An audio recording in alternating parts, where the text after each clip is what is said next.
Satu, dua, tiga. Yesus itulah satu-satunya penolongku yang sungguh. Dia berjanji akan kembali.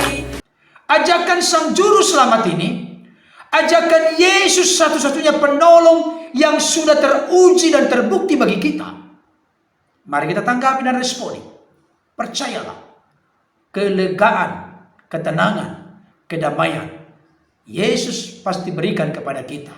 Kenapa saudaraku? Karena Dia adalah penolong kita yang sungguh.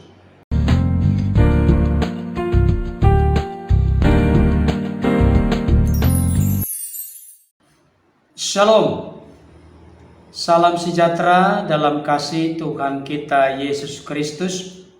Jumpa kembali dengan saya, Pendeta Berton Nababan. Saya menyapa Bapak Ibu Saudara dimanapun berada. Apa kabarnya? Saya berharap dan berdoa Bapak Ibu Saudara dalam keadaan sehat-sehat, tetap semangat, tetap bersukacita, andalkan Tuhan, dan jangan lupa bersyukur kepada Tuhan, sebab Ia baik, bahwasanya untuk selama-lamanya kasih setianya. Bapak Ibu Saudara yang dikasihi oleh Tuhan, pada kesempatan ini secara khusus saya akan menyoroti satu peristiwa penting di mana ada seorang Bapak Jenderal Polisi. Kebetulan beliau beragama Kristen, mengajak rakyat di salah satu kampung Papua untuk memuji Tuhan. Sebelum saya lebih jauh memberikan komentar yang tentunya didasari dengan kasih, membangun, meneguhkan dan menguatkan kita, ada baiknya kita saksikan dulu tayangan berikut ini. Kita boleh bernyanyi kan tidak? Saya mau pingin tahu ini yang pace-pace bisa nyanyi kan tidak ini? Bisa? Bisa. Ini lagunya sederhana. Yesus itulah satu-satunya. Bisa? Bisa. Anak-anak bisa? Bisa. Kalau itulah satu-satunya, satu, dua, tiga. Yesus itulah satu-satunya penolongku yang sungguh. Dia berjanji akan kembali angkat kita semua. Haleluya, haleluya, pujilah Tuhan, upah-Mu besar di surga.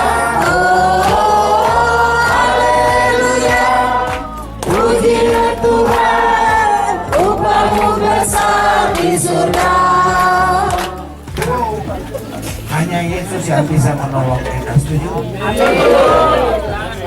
Setuju? Jadi himbauan saya sebagai umat manusia, Tuhan itu penolong kita yang agung. Setuju? Hai kamu yang lelah dan beban berat, datanglah kepadaku, biar kuringankan. Begitu Yesus berkata. Baik Bapak Ibu Saudara yang dikasihi oleh Tuhan, tadi kita sudah menyaksikan, menyimak, memperhatikan dan mendengarkan apa yang disampaikan oleh Bapak Jenderal Polisi yang saya yakin percaya bahwa beliau adalah seorang yang hidup takut akan Tuhan dan di dalam seluruh aspek kehidupannya tetap menempatkan diri sebagai garam, terang, saksi Kristus atau suratan Kristus yang terbuka, yang melalui tutur katanya apa yang dilakukan, diperbuat dan dikerjakan menjadi inspirasi, contoh, teladan dan berkat bagi orang lain. Saudara dikasihi oleh Tuhan, salah satu lagu yang saya sangat sukai sebagai orang Kristen, sebagai pelayan Tuhan adalah lagu yang disampaikan atau dinyanyikan oleh Bapak Jenderal Polisi yang baik hati ini, di mana beliau sekaligus mengajak rakyat di salah satu kampung di Papua untuk menyanyikan lagu ini. Sekali lagi saya nyanyikannya. Yesus itulah satu-satunya penolongku yang sungguh. Dia berjanji akan kembali angkat kita semua. Oh, haleluya, puji Tuhan, upahmu besar di surga. Oh, haleluya, puji Tuhan, upahmu besar di surga. Saudaraku yang dikasihi oleh Tuhan, lagu yang cukup singkat tetapi memiliki makna yang begitu mendalam.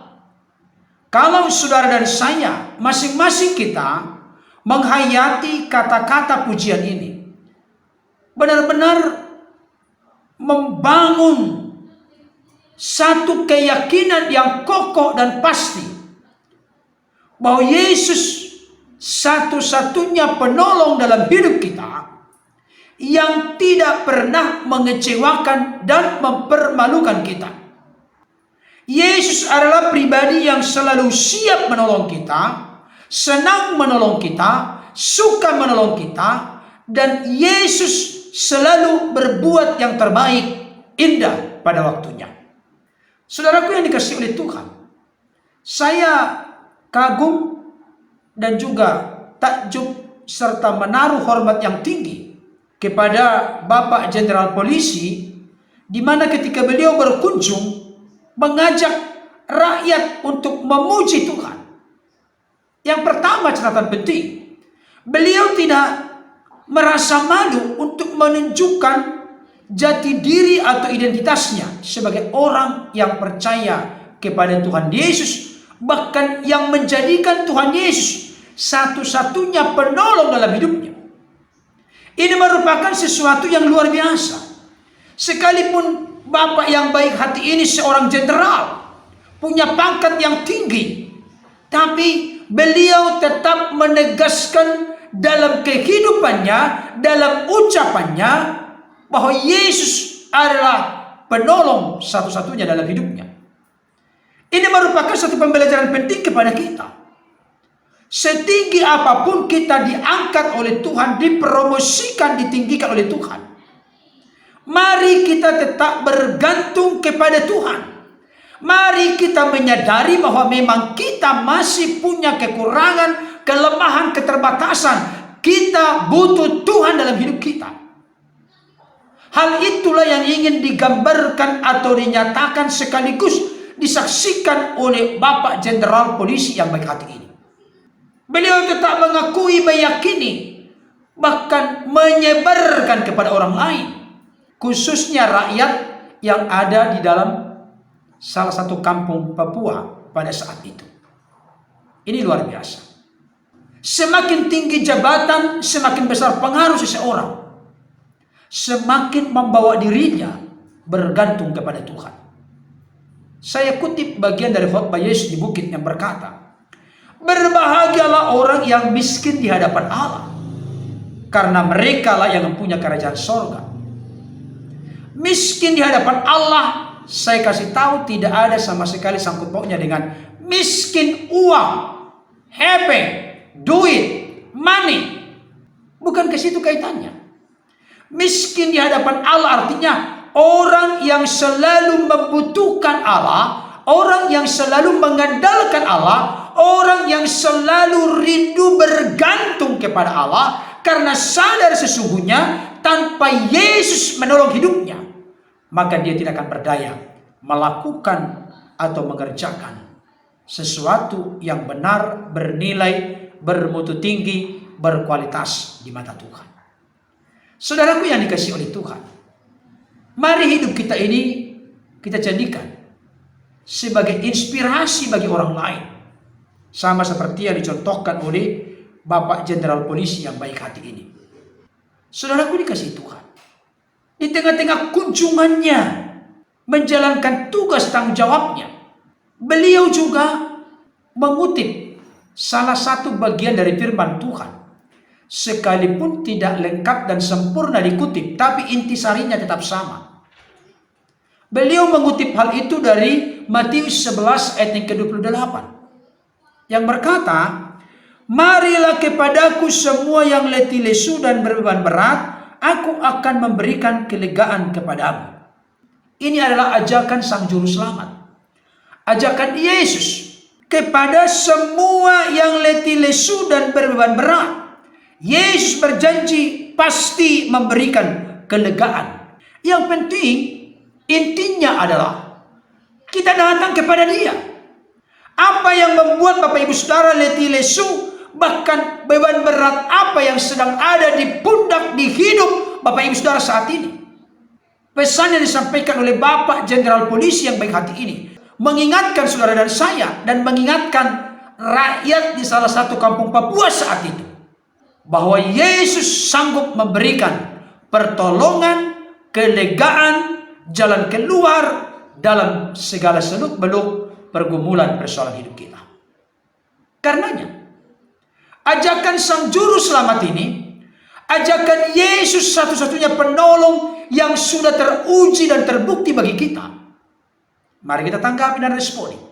Percayalah, kelegaan, ketenangan, kedamaian Yesus pasti berikan kepada kita. Kenapa saudaraku? Karena Dia adalah penolong kita yang sungguh. Saudaraku yang dikasihi oleh Tuhan, kiranya apa yang saya sampaikan ini dapat memberikan inspirasi kepada kita. Jadilah kita garam, terang, saksi, dan suratan Kristus yang terbuka dimanapun kita berada, apapun jabatan, tugas, tanggung jawab yang Tuhan embankan kepada kita. Mari kita menjadi saksi Tuhan, menjadi berkat bagi orang lain, memberi dampak dan inspirasi positif kepada orang lain. Saya kasih tahu dan ingatkan kita semua, jangan malu menjadi murid Kristus. Jangan malu menjadi orang yang percaya kepada Yesus sebagai Tuhan Juru Selamat. Jangan malu menjadi orang Kristen, orang yang percaya. Tuhan Yesus memberkati. Haleluya.